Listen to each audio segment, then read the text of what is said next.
मुझे लगता है कि ये जो चचा की हुकूमत थी मरियम के लिए भी नुकसान का बायस बनी है। ये बुरी बुरी सोच थी, ये आप लोग कमज़ोर सियासी सोच के साथ आए थे, मालूम नहीं क्या ये सोचा था आप आपने। हमेशा घुमा फिरा के बात उधर ही ले आते हैं। अब मुझे अभी तक ये शहबाज बात साहब पे ले आते नहीं, हैं। शहबाज साहब ने बेटे को पंजाब में लगा दिया, उसका आपको पंजाब हुकूमत नहीं संभाली गई, तो ये पॉलिटिकल चॉइसेस होती हैं, यू मेड रॉन्ग चॉइसेस। नहीं, ये बात इसकी इन सब के असरात हुए हैं, तो कोई शुबा नहीं है। फैसले होते हैं, फैसले मुशावरत से भी हुए हैं, लेकिन उनके असरात अच्छे नहीं हुए। तो अब फ्यूचर क्या है, फिर 6 माह कोई इलेक्शन है, इंतजार नहीं करें फिर नहीं, उसके मैं बाद देखिए कभी 6 माह बताएं। मैंने इलेक्शन नहीं करवाना। 6 इलेक्शन होंगे ही, अर्लीस्ट हो सकते हैं फरवरी के आखिर, मार्च के शुरू में। और अगर उससे भी आगे चले गए फिर क्या करेंगे? उससे आगे चले फिर सब दवा ही कर सकते हैं। दुआई करेंगे। हाँ, अब तैयारी शुरू कर दें दुआ की। दवा तो हमारे पास नहीं है, दवा ही करेंगे। हमारी बेरोजगारी जारी रहेगी। सदर साहब ने वो एक ख़त लिखा है इलेक्शन कमीशन को, क्या सदर साहब कोई या सुप्रीम कोर्ट रोल प्ले कर सकती है कि बर वक्त इंतखाबात हो जाए? नहीं, क्या कर सकते थे, इलेक्शन कमीशन ने कह दिया है। डिलिमिटेशन आर्टिकल 51 है, वो जी कहता है डिलिमिटेशन जी का है। जी, मैं नहीं करवा सकता। उसने कहा जी हमारे पास बिल्कुल, ये और ये बात दुरुस्त है। मेरा भी ख्याल था कि वो तब्दीली बड़ी नहीं होगी, लेकिन मैसिव तब्दीलियाँ आ रही हैं, सूबाई में ख़ास तौर पे। तो फिर आप दोबारा वोट को इज्जत दो का नारा लगाइए, आ जाइए मैदान नहीं, में। वोट की इज्जतों का नारा तो बरकरार है, उसमें कोई कमी नहीं है। सिर्फ दरमियान में 16 माह के लिए कहीं चला गया था, नहीं नहीं, 16 माह हुकूमत में थे ना, कोई वहाँ पर वोट की इज्जत तो ख़त्म नहीं हुई ना। वो उस दौरान में इज्जत की दरकार ही नहीं थी ना, अब दोबारा ज़रूरत पेश आएगी। नहीं, इज्जत ये होती है कि इलेक्शन चोरी ना हो, जो लोग वोट लें उनके वही हुकूमत करें। ये हमारे मुल्क में हुआ कभी नहीं है, लेकिन कम से एक कम। हाइब्रिड सेटअप था इमरान खान का और एक हाइब्रिड प्लस सेटअप था शहबाज शरीफ का। आप दोनों में से बेहतर किसको समझते हैं, इमरान खान वाले को या नहीं शहबाज ना, वाले हाइब्रिड था ठीक था, अगर ये हाइब्रिड प्लस था तो ये भी ठीक नहीं था। क्योंकि हम तो ये समझते हैं कि एक अदम एतमाद हुआ आइनी तौर पे, उसके बाद हुकूमत हुकूमत आई है, हुकूमत की परफॉर्मेंस को अवाम जज कर लेंगे सही थी या नहीं थी। को? वोट डलवाएं, पता चल जाएगा आपको नहीं, गले में वही से किसके फिर वोट उस निकलते हैं। वोट के उसके एहतराम करना पड़ेगा। तो वोट की इज्जत देना यही होता है कि अगर आप हार भी जाए ना, तो उसके वोट का एहतराम करें। नवाज शरीफ साहब पाकिस्तान आने से पीछे हट गए और बहुत से लोगों की क्या रही थी कि वो 14 अगस्त को आ जाएंगे, लेकिन आई थिंक ये सारी सूरत हाल देखते हुए, इंतखाबात की तखीर देखते हुए, 16 सितंबर तक बंदयाल साहब की मौजूदगी देखते हुए नवाज शरीफ साहब भी पीछे हट गए। नहीं, पीछे हटने की बात नहीं है, ये फैसला उन्होंने करना है। और मेरा ज़ाती ख्याल है कि उनको इलेक्शन के करीब आना चाहिए, अगर ये चॉइस है उनके पास आने की। आपके ख्याल में उनके पास चॉइस नहीं आने की? नहीं, चॉइस नहीं है, इलाज उनका हो रहा है, वो इलाज जारी रखें, वहाँ रह सकते हैं। सर अगर सऊदी अरब यूएई बैठ सकते हैं तो पाकिस्तान नहीं इस्लामाबाद से भी नहीं, होकर जा ये सकते हैं। बात ये बिल्कुल ही लोग बहस करते हैं, लेकिन ये हकीकत है कि उनका इलाज जारी है। सर मैं उनकी सेहत के ऊपर बिल्कुल ना मजाक उड़ाता हूँ, वो बीमार है, उनका इलाज भी हो रहा है, जी। लेकिन a person who can travel to Saudi Arabia, Europe, UAE, he can also travel to Islamabad नहीं, एज वेल। ट्रैवल, और फिर यहाँ वो जेल में तो नहीं रह सकेंगे ना। जेल में तो उनकी बेल हो जाएगी, अब तो मरियम के नहीं केस के बाद आएंगे, जेल जाएंगे और फिर बेल अप्लाई जी करेंगे। बिल्कुल, हाँ। ये जेल में तो उन्हें जाना पड़ेगा। मेरी ये राय हमेशा रही है कि वो इस मुल्क के सीनियर तरीन पॉलिटिकल लीडर हैं, उनको आकर हुकूमत में आते तो और बेहतर होता कि कोई उंगली भी ना उठाता, कि आप अदालत को सरेंडर करें, जेल जाएं, और फिर आपका हक है, फिर आपका हक है कि ये अदालतें आपकी अपीलों का फैसला करें और दुरुस्तगी करें जो कुछ खराबियां पैदा की हैं अदालतों ने। सरेंडर अभी भी अदालत के सामने करना पड़ेगा जब भी आने का जी फैसला बिल्कुल, करें, और उसके अलावा कोई तरीका नहीं कोई है। तरीका नहीं है। सरेंडर करेंगे, उसके बाद बेल एप्लीकेशन लगेगी, प्रोटेक्टिव बेल अप्लाई करेंगे, फिर बाहर आएंगे। नहीं, ये सरेंडर जब आप करते हैं फिर वो जज डिसाइड करते हैं कि आपको जज जुडिशल decide भेजना करें, है या आपको बेल देनी या है। बेल देनी, यस, वही तरीकाकार इख्तियार करना पड़ेगा। तो ये एक और सियासी गलती नहीं होगी कि नवाज शरीफ अपनी वापसी जो है मौखर करे जा रहे हैं? देखिए, सियासी तौर पे मेरा ज़ाती ख्याल है कि उनको इलेक्शन कैंपेन के करीब आना, अगर चॉइस है तो इलेक्शन कैंपेन के करीब आए। सर एक इमरान खान के ऊपर आजकल इशू चल रहा है, आप भी पाकिस्तान के साबिक वज़ीर आज़म रहे हैं। नहीं, मैं साबिक हूँ, 8 माह आपने साबिक 10 महीने मैं साबिक वज़ीर आज़म हूँ, वज़ीर आज़म रहा हूँ। साबिक वज़ीर आज़म हैं आप, 8 माह जेल में गुजारी आपने? जी, 8-9 महीने जी। 8-9 महीने। नवाज शरीफ वो भी फॉर्मर प्राइम मिनिस्टर हैं, उन्होंने भी जेल गुजारी, और अभी इमरान खान भी जेल में।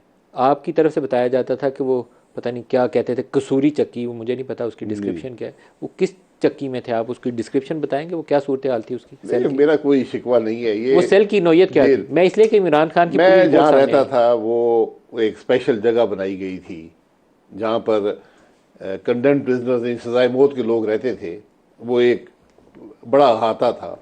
तो उसके सजाए मौत के लोग थे उसमें? जी, सारे सजाए मौत के थे। तो आप वहाँ क्यों थे? आपको तो नहीं, सजाए मौत उसमें उन्होंने एक कोई 12-15 फुट की दीवारें डाल के 3 जो सेल है, सेल को वहाँ चक्की कहते हैं। अच्छा, तो वो तकरीबन 6 फुट बाय 9 फुट के होते हैं। 6 फुट बाई 9 फुट? जी उसमें आप रहे हैं 8 महीने? जी जी 6 फुट बाई 9 फुट? जी 6 फुट 9 फुट का सेल होता है। तो 6.5 फुट तो आपका कद है, तो वो बड़ी फस फुस के ही आप उसके अंदर नहीं, लेटे वो ऐसे ही होता था, तकरीबन यही 6-9 होगा, या शायद 5.5-10 हो, मुझे अब याद नहीं, लेकिन तकरीबन बहुत छोटा था। 6-9 का। और ये जो इमरान खान के ऊपर रिपोर्ट आई है कि उसमें ओपन टॉयलेट है और सामने कैमरा ये टॉयलेट ओपन नहीं होता है, कैमरा भी लगा होता है, लेकिन कैमरा आपकी सिक्योरिटी के लिए लगा होता है, कैमरा हटा देना चाहिए। और ओपन टॉयलेट होता है? जी, ओपन टॉयलेट होता है जी। तो ये नहीं, इनमें थोड़ी एक छोटी दीवार होती है। वो 2.5 फुट की इमरान खान के लिए भी आया ना कि 2.5 फुट की दीवार है। 2.5 फुट की दीवार होती है वो। तो ये तो बहुत अगर इनह्यूमन है, बहुत इनह्यूमन। सुप्रीटेंडेंट चाहे तो इजाजत दे दे, थोड़ा उसको आप ऊंचा भी कर सकते ये हैं। बहुत इनह्यूमन है। ये इनह्यूमन है। हमने मैं जब पहली दफ़ा जेल, जब हम मुशर्रफ दौर में गए थे तो कराची में, तो दरवाजे पे 24 घंटे 2 अफराद खड़े होते थे,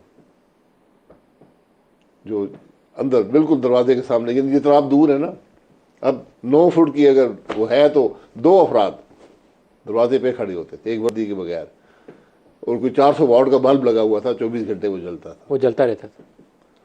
ये गुजर जाती है, कोई बात नहीं है जी। मुशर्रफ साहब भी अल्लाह उनकी बख्शिश फरमाए जी। उनकी अल्लाह मग़फ़िरत फरमाए, लेकिन ये टॉर्चर है, ये गैर इंसानी रवैया है। और फॉर्मर प्राइम मिनिस्टर इमरान भी फॉर्मर प्राइम मिनिस्टर, आप भी former prime minister, Nawaz Sharif भी फॉर्मर प्राइम नहीं, देखें, जेल में फॉरेन प्राइम मिनिस्टर को कोई उसको सिक्योरिटी देनी पड़ती है, जो सिक्योरिटी तो दें, लेकिन 5x9 के सेल में डालना तो जुल्म है, ये तो पिंजरा है जी। बहरहाल वो सिक्योरिटी देनी पड़ती है, क्योंकि वहाँ पर ख़तरा होता है कि कोई और नुकसान ना पहुँचा दे, तो सिक्योरिटी होती है। जेल में ये देखा नहीं जाता कि फॉरेन प्राइम मिनिस्टर है क्या है। जेल में 2 क्लासेस हैं, एक ऑर्डनरी क्लास है, एक बी क्लास कहते हैं, बेटर क्लास। ये कानून के मुताबिक अंग्रेज़ ने बनाया था कि जो लोग टैक्स अदा करते हैं, पढ़े लिखे हैं, कोई सियासी नौयत के हैं इस मामलात, तो उनको वो जगह दी जाती है। सर। ये पिंजरे में डालना सही नहीं है। वैसे आप लोगों ने अगर ये गलती की है तो आप अपने लिए खुद गड़े खोद नहीं, मैंने कोई गलती नहीं की, मैं तो आपको इसकी इस्लाह करनी चाहिए थी। बाद में आप पीडीएम की हुकूमत आई है तो उसकी इस्लाह करें। कल को शहबाज शरीफ को दोबारा भी जाना पड़ सकता है, ये ध्यान में रखें। कानून तो मौजूद है ना कि मैं अगर एक साहब का वज़ीर-ए-आज़म हूँ, मुझे अपने बी क्लास देनी है और देनी चाहिए। और ये 5x9 का सेल, ये मेरे लिए तो 6x9 6x9 कर लें सर, 6x10 कर लें, शौक है। ये तो पिंजरा है बिल्कुल।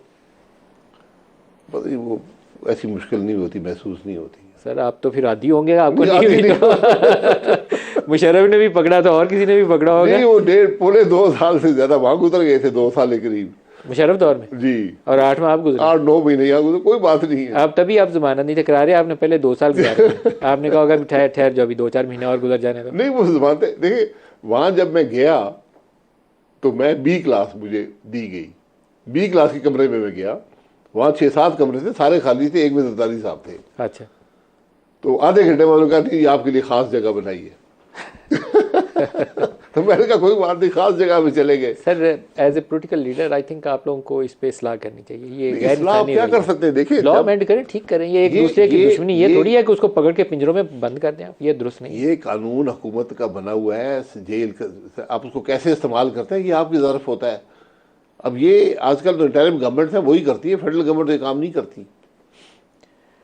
सर, ये जो इकॉनमी की सूरत हाल है, ये कभी सुधरेगी या ये एक डाउनवर्ड जो तबाही का रास्ता है, ये ऐसे ही भागते भागते हम गिरते जा रहे हैं नीचे? देखिए, इकॉनमी आइसोलेशन में नहीं चलती। इकॉनमी की सबसे बुनियादी ज़रूरत सियासी इस्तेहकाम होता है, आप ये जानते हैं। सियासी इस्तेहकाम नहीं हो, स्टेबिलिटी ऑफ पॉलिसी नहीं होगी, आपकी बात पे कोई यकीन नहीं करेगा। मैं हमेशा सबको मिसाल देता हूँ, हुकूमत पाकिस्तान ने बिजली लगानी थी, आपने कहा कि ये एक डॉक्यूमेंट है, इसका नाम है पावर परचेज एग्रीमेंट, ये एक डॉक्यूमेंट है इम्प्लीमेंटेशन एग्रीमेंट। 2 डॉक्यूमेंट हुकूमत पाकिस्तान ने बनाए, और आईए जो होते हैं इम्प्लीमेंटेशन एग्रीमेंट, वो सॉवरेन गारंटी होती है। फिर आपने कहा जी ये हमारी नेपरा ने टैरिफ बनाया है, आप यहाँ साइन करें डॉटेड लाइन पे। हुकूमत पाकिस्तान का डॉक्यूमेंट वो आदमी नहीं बनाता, और ये टैरिफ हम आपको देंगे, आप बिजली लगाएं।